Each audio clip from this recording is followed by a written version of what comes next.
찰스 쉘링이라는 학자는 이 군사력을 파괴적인 측면과 그리고 강압적인 측면으로 이렇게 구분을 했어요.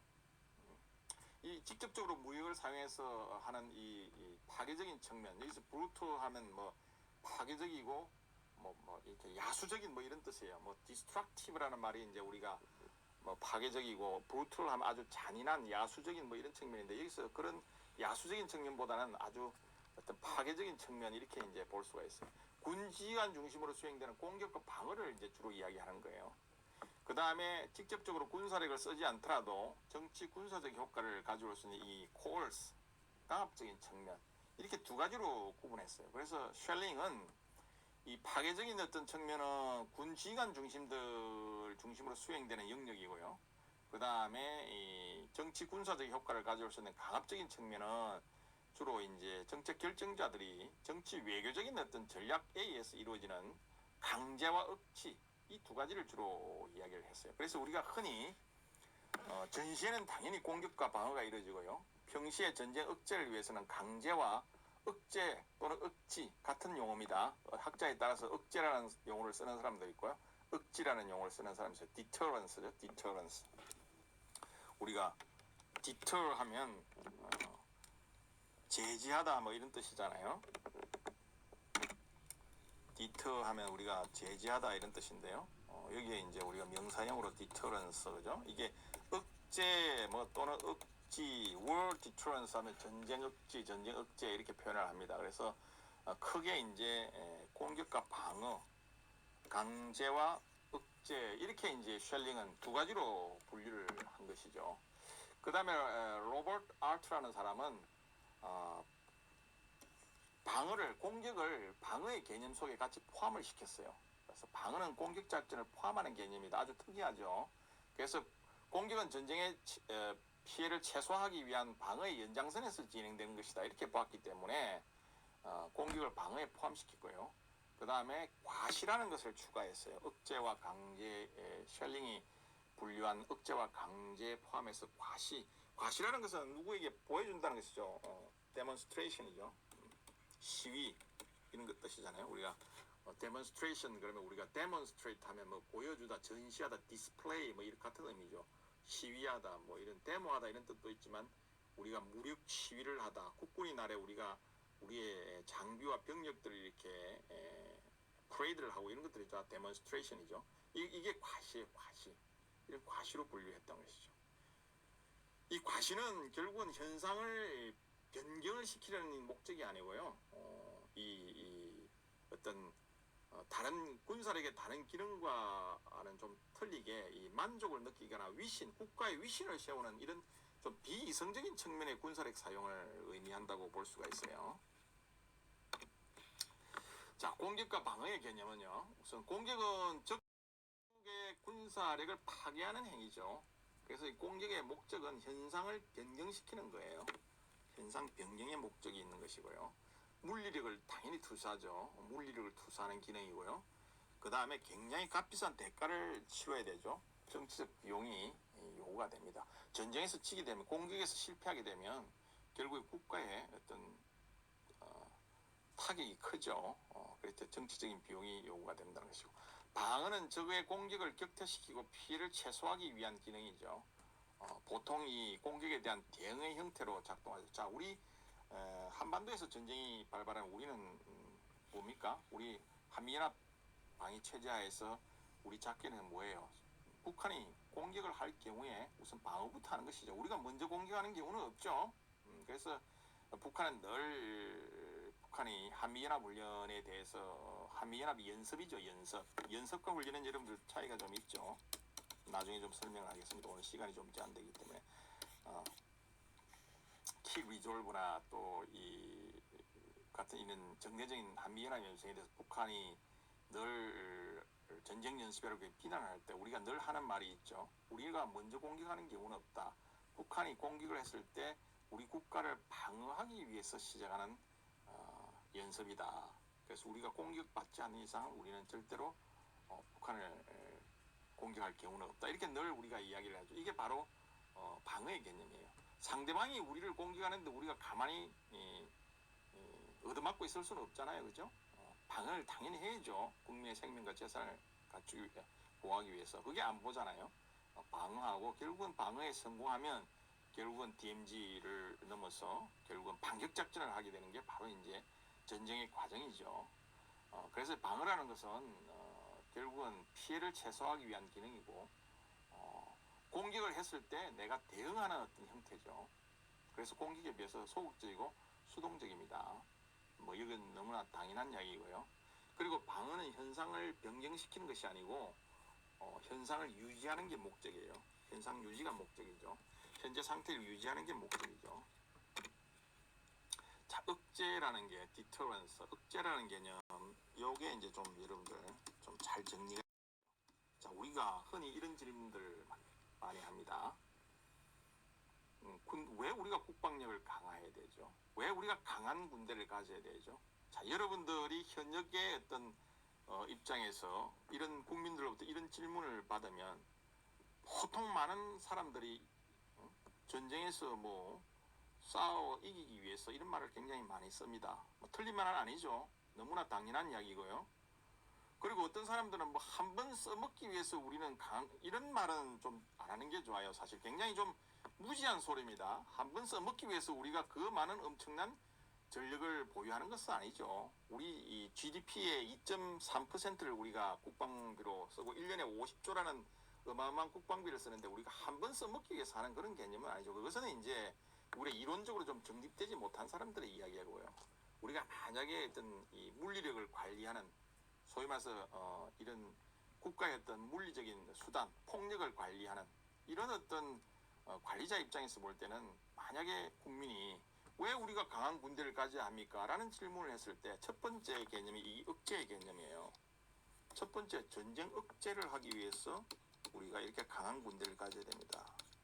억제라는 개념은 뭐냐면 내가 강한 힘을 가지고 있으면 상대방이 감히 나를 공격하지 못한다는 것이죠. 내가 힘이 없으면 상대방이 나를 공격하는 것이죠. 그래서 결국 내가 군사력을 강한 군사력을 보유해야 될 이유는 첫 번째는 전쟁에서 싸워 이기는 것이 아니라 전쟁에서 전쟁을 억제하는 거예요. 상대국이 자국을 위협하는 행위를 했을 때 못하도록 하기 위해서 내가 강한 군사력을 가지는 것이죠. 이게 전쟁 억제의 개념이에요. 그 다음에 이 억제가 실패했을 경우에는 전쟁이 발발하겠죠. 이때는 승리해야 됩니다. 전쟁에서 진다는 것은 모든 것을 잃는 것이죠. 우리 주권과 영토와 국민의 어떤 생명을 다 잃는 것이죠. 반드시 승리해야 되죠. 이 두 가지 목적이에요. 그런데 흔히 우리가 두 번째를 흔히 생각을 하죠. 그래서 이제 조금 여러분들은 조금 더 수준을 높여서 앞으로 왜 강한 군대를 가져야 됩니까? 왜 우리가 국방비를 많이 그렇게 군인들은 요구합니까? 이런 국민들이 질문을 봤을 때 첫 번째 이 이야기가 나와야 돼요. 전쟁 억제라는 개념이. 그죠? 내가 힘을 강하게 갖지 않으면 상대방이 나를 공격하면 나중에 전쟁이 일어나면 더 많은 비용을 지불해야 된다는 것이죠. 오히려 전쟁을 억제할 수 있는 정도의 강한 국방력을 가지면 오히려 비용을 줄일 수 있는 것이죠. 이런 어떤 설득력 있게 여러분들 설명을 할 수 있어야겠죠. 자, 이 억제라는 것은 그런 개념이에요. 억지 또는 억제. 저는 억지라는 용어를 개인적으로 선호합니다. 억지. 자, 억지는 양자 간에 이루어지는 일종의 심리적인 게임이라고 할 수 있어요. 여러분 분노의 질주라는 그 영화 한번 보셨죠? 상대방이 양쪽에서 그냥 차를 몰고 오면서 누가 먼저 정지하느냐의 어떤 일종의 심리적인 게임이죠. 적에게 특정 행동으로부터 얻어지는 이익보다 더 많은 비용을 치러야 하는 것을 강조를 하는 거예요. 그래서 적이 상대방이 나의 경쟁국이 그 행동을 하지 못하도록 하는 것이죠. 이 억제가 성공하기 위해서는 강력한 응징과 보복이라는 어떤 개념이 서 있어야 돼요.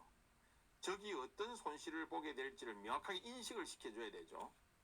그렇기 때문에 상대방이 이성적이어야 돼요. 상대방이 비이성적인 상대방은 이런 것들 인식을 못하죠.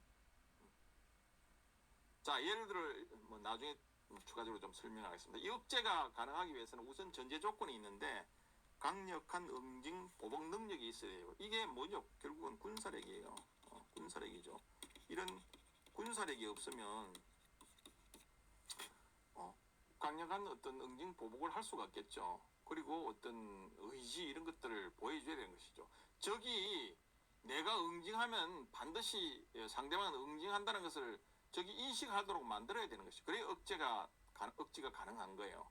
그래서 이 억제 방법에는 simple deterrence가 있고요. 단순 억지가 있고 mutual deterrence, 상호 억지가 있고요. 그 다음에 확장 억제가 있어요. extended deterrence. 굉장히 중요한 개념입니다. 이 개념 여러분들 꼭 아세요. 여러분들 매년 우리가 한미 국방장관들 간에 회담을 하죠. 한미 국방장관 회담. 거기 보면 신문에 늘 보면 양국 국방장관은 워싱턴에서 또는 뭐 서울에서 한미 연례 안보 회의를 마치고 상호 미국은 한반도에 전쟁이 발발했을 때 확장 억제를 제공한다는 어떤 내용을 다시 한번 선포를 하고 이런 내용들이 꼭 들어가죠. 확장 억제라는 용어가 이때 일반 국민들이 잘 모를 수가 있는데 여러분들은 프로페셔널들이 이런 걸 알아요. 저게 무슨 의미다. 왜 꼭 한미 이 국방장관 회담을 하고 나면 확장 억제라는 용어가 꼭 등장하는지 여러분들 잘 이번 시간에 잘 이해를 해주시길 바랍니다. 자, 억제에는 세 가지 종류가 있죠. 단순 억제는 일방적으로 가하는 억제입니다. 예를 들면 냉전 초기에 핵무기가 우선 미국에서 개발을 했다고 그랬죠. 소련이 그 당시에는 처음에는 핵무기를 안 갖고 있었어요. 그래서 미국이 핵무기를 가진 미국이 자신이 핵무기를 이용해서 소련이 상대국이 경쟁국가가 위협국가가 군사적인 도발을 막는 방법이 바로 단순 억제예요. 일방적으로 일방통행한다는 거예요. 내가 강력한 힘을 갖고 있어가지고 상대방이 감히 도발을 못하게 하는 거 이게 이제 단순 억제예요. simple deterrence. 이해하는데 큰 어려움 없죠. 상호는 mutual 하는 것은 상호 이런 뜻이요. mutual respect 이런 말 많이 쓰죠. 상호 존중 이런 말 많이 쓰죠. mutual deterrence. 우리 1학기 때 저하고 군사 영어 한 학기 동안 강의하면서 mutual이라는 용어 굉장히 많이 나왔죠. mutual respect. 자, 이 mutual deterrence라는 의미는 뭐냐면 양자 간에 작동하는 억제예요. 양자 간에 mutual 상호 간에 작동하는 억지죠. 대표적인 예가 자 앞에서 이 단순 억지를 넘어가지고 이제 처음에 미국이 핵무기를 개발하니까 소련도 핵무기를 개발했죠. 그래서 핵 경쟁이 일어났죠. 그래서 소련이 핵 개발에 성공한 이후에 미국과 소련은 서로 핵무기를 사용할 수 없는 상태에 놓이게 됩니다. 어떤 의미냐면 상호 핵무기를 어마어마한 어떤 위력의 핵무기를 갖고 있기 때문에 감히 어느 한쪽이 핵무기로 공격을 할 수가 없는 거예요. 내가 만약에 핵공격을 먼저 하면 상대방이 반드시 보유하고 있는 핵무기로 보복을 할 것이기 때문에 결국은 둘 다 죽는 거라는 어떤 위기감을 갖고 있는 것이죠. 그래서 핵무기를 둘 다 보유하고 있지만 이 핵무기를 사용할 생각은 사실 안 갖고 있는 것이죠. 그래서 적절한 균형을 유지하기 때문에 오히려 이 시대에 전쟁이 안 일어났다 이렇게 우리가 분석을 하는 경우가 많죠. 이걸 우리가 흔히 공포의 균형 이렇게 해요. Balance of Terror. 그렇죠? 공포의 균형 시대다.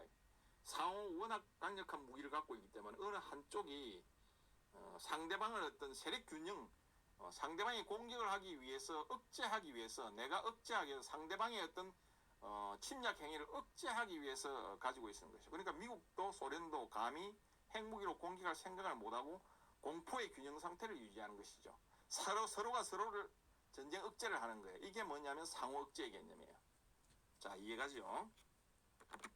그 다음에 확장 억제라는 것은 뭐냐면 이 다음에 우리가 이게 범위를 넓히다 이런 뜻이에요. extend. 우리가 이 전기 그 코드 있잖아요. 그거 우리 extension이라고 그러죠. extension. 우리가 이렇게 줄을 길게 늘려서 우리가 선풍기나 다른 전기 기구를 사용할 때 extension이라는 그 의미예요. 늘려서 이렇게 확장한다는 그런 의미죠. extend.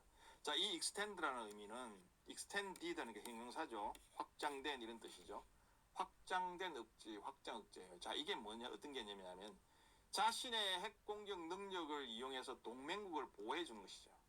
자, 예를 들어서 주한미군이 과거에는 전술 핵을 갖고 있었지만 지금은 우리 한반도에서 핵은 다 철수했죠. 그러나 한반도 밖에서 미국은 핵무기를 가지고 있죠. 만약에 북한이 보유하고 있는 핵무기로 한반도를 공격했을 때는 핵공격, 미국이 우리 동맹국이 갖고 있는 핵 능력을 한반도에서 지원을 해서 동맹국을 보호해주겠다. 즉 미국의 핵무기로 우리 한반도의 한국을 보호해주겠다. 이런 개념이에요. 확장 억제라는 개념이. 그렇기 때문에 한미 상호 국방장관 회의를 끝나고 나면 미국은 한국에 대해서 확장 억제를 제공하고 이런 것이 늘 선언적인 의미로 디클레어가 됩니다. 북한을 의식한 거죠. 북한 너희들이 핵 개발해도 결국은 대한민국이 핵무기를 우리가 가지고 있지 않더라도 동맹국인 미국의 핵무기가 사용될 수 있기 때문에 감히 도발할 생각을 하지 말라는 이런 선언적인 의미예요. 이걸 우리가 확장 억제를 제공한다 이런 의미로 쓰는 거예요. 확장 억제가 그런 의미입니다. 그러니까 동맹국에게 자국의 핵공격 능력을 동맹국에게 제공해서 보호해 준다는 것이죠. 이걸 흔히 우리가 핵우산을 제공한다 이런 말도 써요. 핵우산, nuclear umbrella, 그죠? We are going to provide nuclear umbrella for alliance. 동맹국을 위해서 우리가 핵우산을 제공할 것이다. 이런 말을 굉장히 많이 쓰죠. 자, 핵우산을 제공한다. 같은 의미예요. 확장 억제를 제공한다면 조금 더 이론적인 표현이고요. 핵우산을 제공한다는 보다 더 일반적인 표현이라고 우리가 할 수 있겠죠. 그래서 미국은 이 냉전 시기에 때부터 핵을 보유하지 못한 동맹국들에게 핵우산을 제공함으로 해서 동맹국들이 핵 개발을 하지 못하도록 하나의 하는 수단으로 삼았죠. 전 세계가 핵무기를 보유하게 된다면 이 상당히 통제가 안 되겠죠. 그렇기 때문에 미국이 이런 정책을 쓴 거죠. 그래서 우리 동아시아에서는 미국과 한국과 일본이 이에 해당이 하죠. 그래서 우리는 핵무기 개발을 사실 뭐 할 수도 없지만 여러 가지 제약 요건이 있죠. 일부에서는 뭐 핵무기를 우리가 개발해야 된다 이렇게 뭐 공약을 내세우는 사람들도 많이 있지만 상당히 우리가 그렇게 단순하게 접근할 문제는 아니죠. 여러 가지 복잡한 어떤 정치적인 문제가 있는 것입니다. 그렇기 때문에 한미 동맹이 깨진다는 것은 확장 억제도 제공 안 된다는 의미예요. 그러면 결국은 북한의 핵무기에 대해서 우리가 대응할 수 있는 능력은 만약에 한미 동맹이 결렬된다고 그러면 북한의 핵무기에 대응하기 위해서 우리가 핵을 개발할 수밖에 없어요. 그 외에는 다른 방법이 없잖아요, 사실. 그렇기 때문에 우리 한미 동맹도 우리가 함부로 이제 미군 주한 미군 물러가라 이렇게 쉽게 이야기할 수 있는 문제가 아니라는 것이죠. 확장 억제를 우리가 제공을 받아야 현 상태에서는 우리가 북한의 핵 공격에 대해서 우리가 대응할 수 있는 능력을 갖고 있죠. 물론 우리가 지금 우리 자체의 능력을 갖추기 위해서 KMD 한국형 방위 체제 이런 것들 우리가 또 보복 능력들을 갖추고 있지만 사실은 아직까지는 제한사항이 많죠. 이런 게 확장 억제 개념입니다.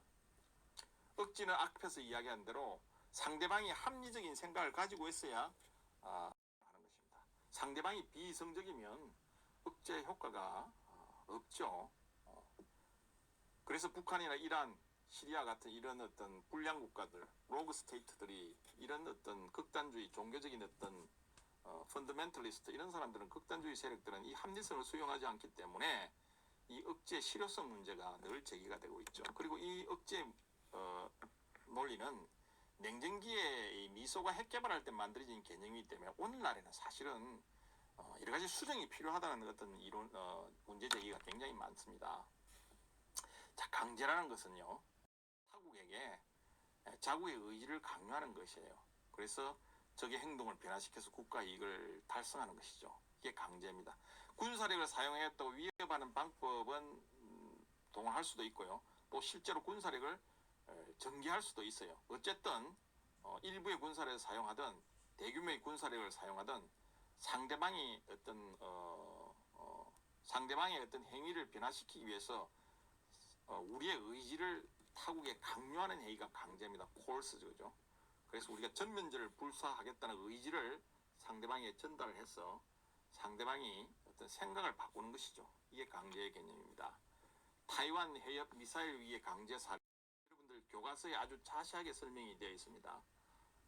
요 내용들 여러분들 한번 꼼꼼하게 한번 잘 살펴보기를 바라요. 결론적으로 이야기하면 중국 55년도에 중국이 이제 사실 대만 문제로 인해 가지고 미국하고 여러 가지 갈등이 생겼어요.